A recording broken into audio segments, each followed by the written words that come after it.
আজ আমি আপনাদের সাথে আমার মামার বাড়ির গৃহদেবতাদের আলাপ করাবো। তো চলুন দেখা করা যাক। সন্ধে হয়ে গেছে, মা এখানে সন্ধে দিতে এসেছে মন্দিরে।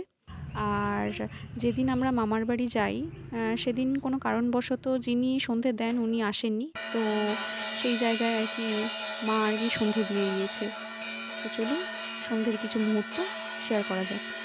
একদম ধারের বাম দিকে হচ্ছে পঞ্চানন্দ ঠাকুর, তারপরে হচ্ছে জড়াপাত্র, এখানে মা শীতলা, তারপরে আছেন মা মনসা, আর একদম ওই ধারে রক্তাবতী। এই হচ্ছে আমাদের মামার বাড়ির ঠাকুর আর কি, গৃহদেবতা সবাই। আরেকবার ভালো করে দেখিয়ে দিচ্ছি।